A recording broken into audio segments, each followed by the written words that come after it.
مولانا طارق جمیل foundation, انسانیت کی محبت دلوں میں سموئے۔ اس رمضان المبارک ایم ٹی جے فاؤنڈیشن پھر سے چاہتی ہے آپ کا بھرپور ساتھ، کیونکہ تعلیم سے دور، اپنی چھت سے محروم، صحت کے مسائل سے دوچار اور سیلاب اور زلزلوں کی تباہ کاریوں کا شکار لاکھوں افراد کی زندگی آپ کی زکوٰۃ سے بدل سکتی ہے۔ اپنی زکوٰۃ، صدقات اور عطیات ایم ٹی جے فاؤنڈیشن کو دیں۔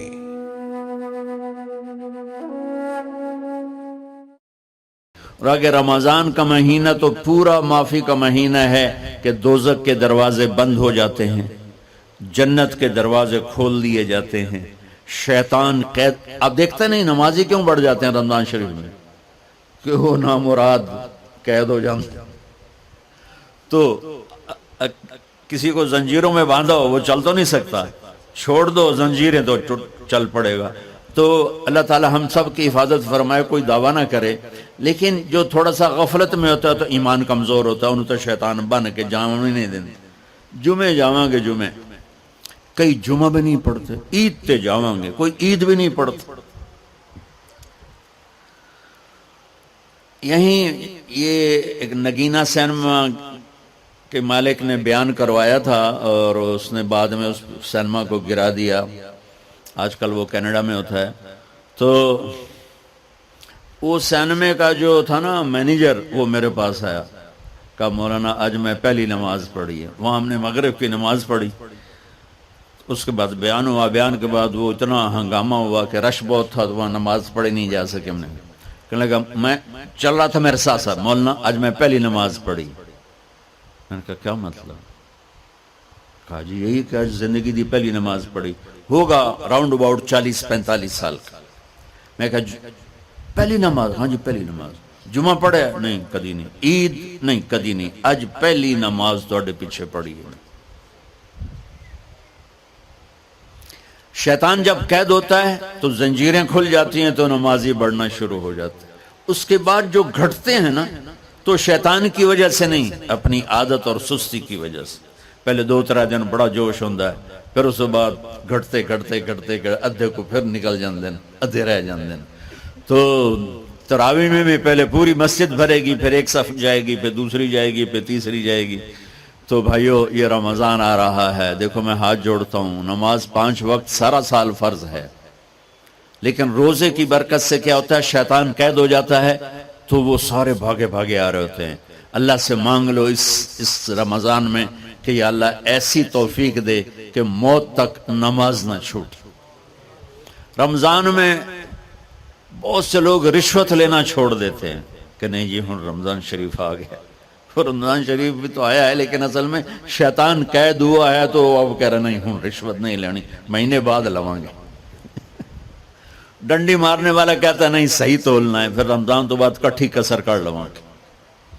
وہ کیا وجہ ہے پیچھے؟ ایک تو رمضان کی برکات ہیں، اور ایک شیطان کا قید ہونا ہے، اور ایک جنت کے دروازوں کا کھل جانا، دوزخ کے دروازوں کا بند ہونا، اللہ کے عرش کا پہلے آسمان پہ مستقل ڈیرا ڈال دینا، اور پھر اعلان کرنا ہے کوئی بخشش آنے والا ہے، کوئی معافی مانگنے والا ہے، کوئی توبہ کرنے والا ہے، کوئی جنت مانگنے والا ہے، کوئی دنیا مانگنے والا، آؤ مانگو۔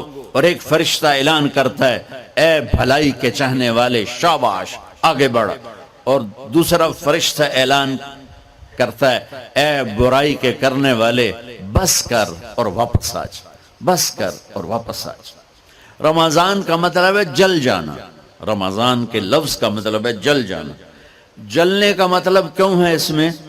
کہ رمضان میں اللہ سارے گناہوں سے اپنے بندوں کو پاک کر دیتا ہے، اور ان کے گناہوں کو جلا دیتا ہے، جس سے وہ پاک ہو کر جو سونا آگ میں جل کے خالص ہو کے باہر آتا ہے، روزہ رکھنے والا بھوک کی آگ میں جل کے خالص ہو کے باہر آ جاتا ہے، اللہ اس کے سارے گناہ معاف فرماتا ہے۔ دھیان نال سنیں جی، سب سے اعلیٰ درجے کا مسلمان، میرے نبی کا جواب، جو سارا دن مصلی پہ بیٹھا رہے، جو ہر سال حج عمرہ کرے، جو مسجد سے نہ نکلے، جو رات کو قرآن پڑھے دن میں روزے رکھے؟ نہیں. سنو، غور سے سنو. من سلم المسلمون لسانہ ویدہ،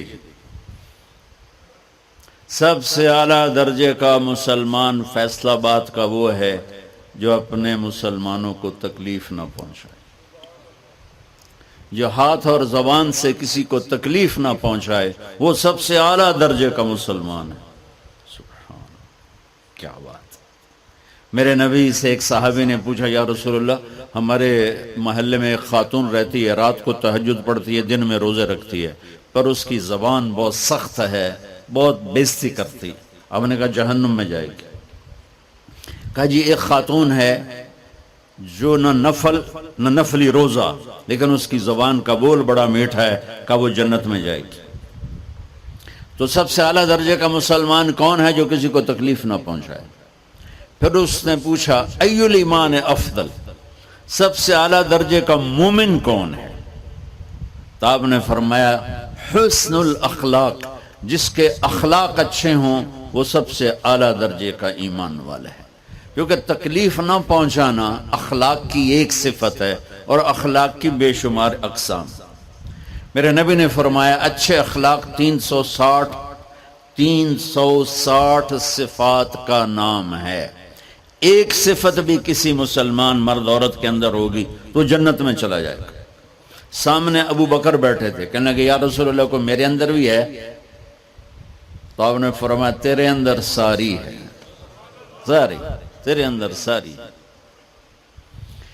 تو ابتدا بھی بتا دی، انتہا بھی بتا دی. اور عبادت بھی مسلمان کو اخلاق تک پہنچاتی ہے. اب سنو قرآن سے، اللہ تعالیٰ انسان کسے کہتا ہے؟ ایمان والوں کو. ان الذین کفروا من اہل الکتاب والمشرکین فی نار جہنم خالدین فیہا اولئک ہم شر البریہ. سب سے بدترین مخلوق وہ ہے جو اللہ کو نہ مانے، جو اللہ کہ دین کو نہ مانے. آپ نے کہا وہ سب سے بدترین مخلوق. تو لا الہ الا اللہ محمد رسول اللہ ہمیں انسانیت میں داخل کرتا ہے. انسان ہے ہی وہ جو لا الہ الا اللہ محمد رسول اللہ کا کلمہ پڑھتا ہو میرے رب کے نزدیک. نماز کیا ہے؟ نماز کیا ہے؟ بول بھائی. ہاں، میرا اللہ کہتا ہے ان الصلاۃ تنہا. اب آئی نہیں چل رہا.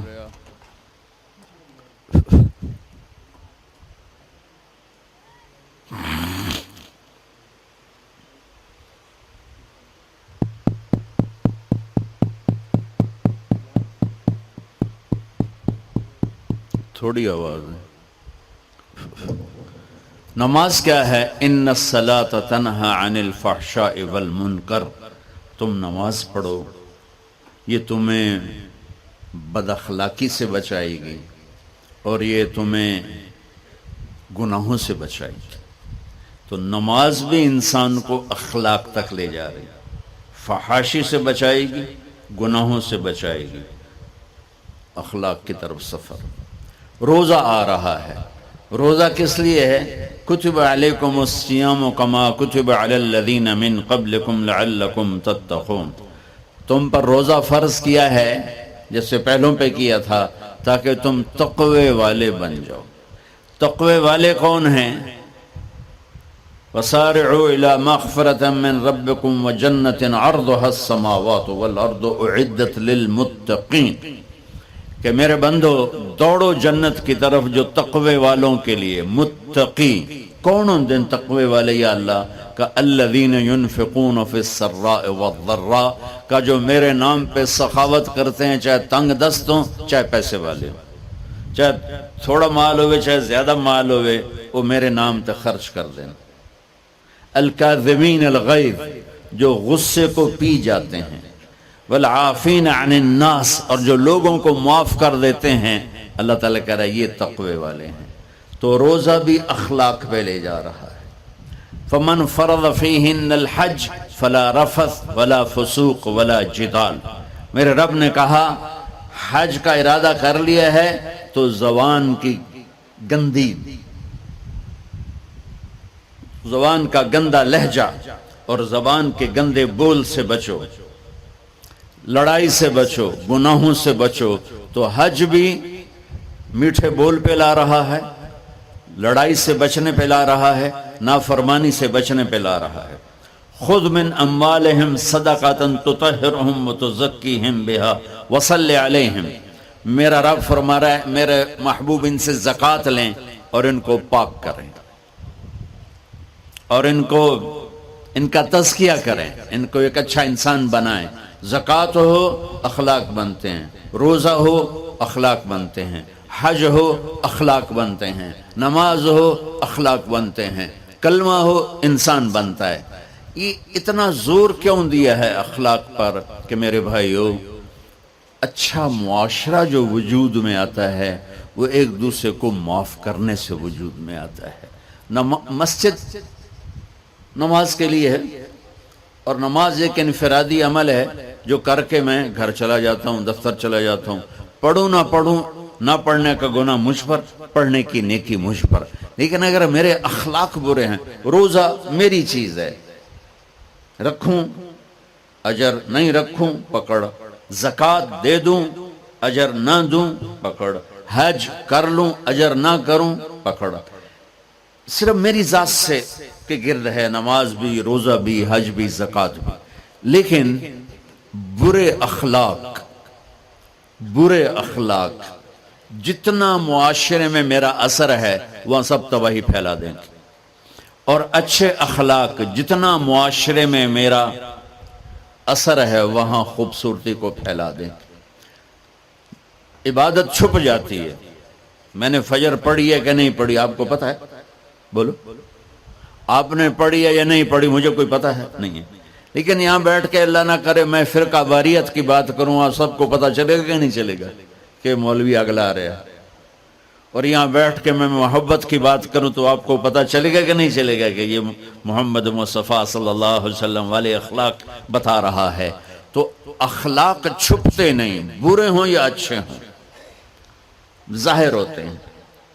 اور سب سے زیادہ اس آدمی کا خاندان، جس آدمی کو بدتمیزی کی عادت ہے وہ بیوی کے دل کو برباد کر دے گا، ماں باپ کے دل کو برباد کر دے گا، اولاد کو برباد کر دے گا، دوستوں کو، نوکروں کو برباد کر دے گا. اس کے نوکر سامنے کہیں گے میاں صاحب، شیخ صاحب، سیٹھ صاحب، خان صاحب، اتھے جا کے گالی کڈھن گے.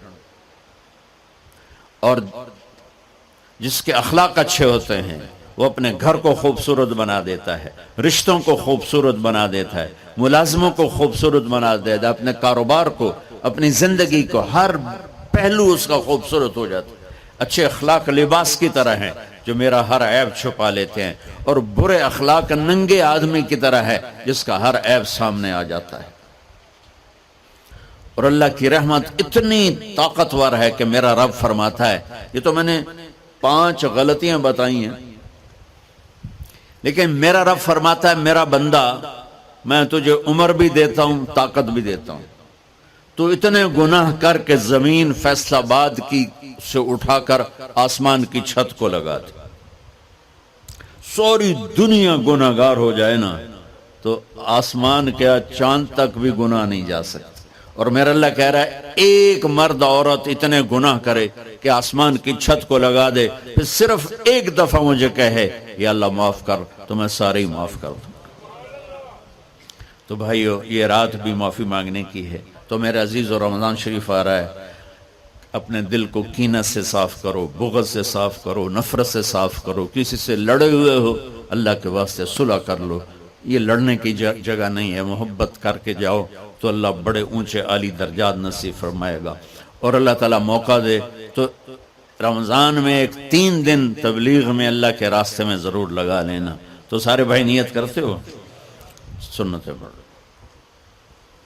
اللہ نے زکوٰۃ فرض کی ہے تو زکوٰۃ نکالو. اب تو اتنے حالات ہیں کہ متوسط طبقہ بھی زکوٰۃ کا مستحق ہے. اپنے زکوٰۃ سے بڑھ کے نکالو، کیونکہ زکوٰۃ دینے والا بخیلوں سے تو نکل جاتا ہے لیکن سخیوں میں داخلہ اس سے اوپر کرے گا تو ہوتا ہے. 2,500 دے دیا نا 1 لاکھ میں سے تو باپ پہ بخیل کا لیبل نہیں لگے گا، لیکن سخی کا بھی نہیں لگے گا. اوپر چوانی خرچ کر دو تو ایک سٹیپ آپ آ جائیں گے. سخی بن کے زندگی گزارو. لوگوں پہ خرچ کرنے کا مزہ بہت ہے، جوڑنے کے مزے سے زیادہ لگانے کا مزہ ہے. تو رمضان آ رہا ہے، خرچ کریں، زکوٰۃ سے بڑھ کر دیں. انتہائی ضرورت مند ہیں ہمارے لوگ. ابھی تو وہ جو سیلاب سے جو گھر گرے تھے ابھی تو وہی نہیں بنے. کتنے ہزاروں لوگ بے گھر بیٹھے ہوئے ہیں.